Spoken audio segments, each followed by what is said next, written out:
قصہ انگلینڈ کے ایک نوجوان رینڈی کا ہے۔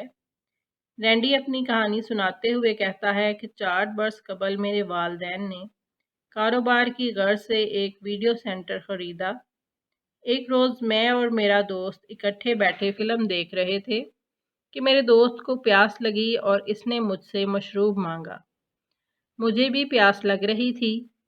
مشروب پینے کے لیے ہم دونوں اٹھے۔ دوسرے کمرے میں جاتے وقت دیوار پر ایک سایہ دیکھ کر ہم رک گئے۔ تاہم میں اس وقت انتہائی خوفزدہ ہوا جب میں نے اس سایہ پر گہری نظر ڈالی۔ جب میں نے غور سے دیکھا تو وہ سایہ ایک آدمی کی شکل میں تبدیل ہو گیا۔ اس شخص نے کالے رنگ کا ہیٹ اور کالے ہی رنگ کا لباس پہن رکھا تھا۔ میں وہاں سے مڑا اور واپس پیچھے کی طرف بھاگنا چاہا تو دیکھا کہ میرا دوست زمین پر گرا کانپ رہا تھا۔ میں نے اس سے پوچھا، کیا ہوا؟ کیا تم نے کسی کو دیکھا؟ وہ بولا، ایک شخص کو کالے لباس میں دیکھا ہے۔ میں نے کہا، میں نے بھی اسے دیکھا ہے۔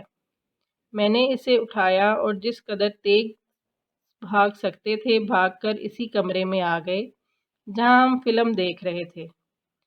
اس کمرہ میں پہنچ کر خوف کم ہونے کی بجائے اس وقت مزید بڑھ گیا جب ہم نے دیکھا کہ فلم مسلسل چلتی جا رہی تھی جبکہ ہم اسے روک کر گئے تھے۔ ہم دونوں ویڈیو سینٹر سے نکلے اور اپنے اپنے گھر پہنچ کر سکھ کا سانس لیا۔ میں نے جب گھر آ کر بتایا تو میری ماما کے علاوہ کسی نے میری بات پر یقین نہیں کیا۔ میرے پاپا تو آج بھی یہ سمجھتے ہیں کہ میں کہانیاں بنانے اور سنانے میں ماہر ہوں، لیکن ایک بات حقیقت ہے کہ میں نے وہاں جو کچھ دیکھا وہ بہت خوفناک تھا اور یہ کوئی کہانی نہیں تھی۔ اس کے بعد میں کبھی پاپا کے بغیر ویڈیو سینٹر نہیں گیا، حتیٰ کہ کئی بار میرے پاپا نے مجھے سمجھایا اور اسے میرا وہم قرار دیا۔ میرے پاپا کا کہنا تھا کہ اگر وہاں کوئی ایسی ویسی چیز ہوتی تو مجھے بھی ضرور نظر آتی۔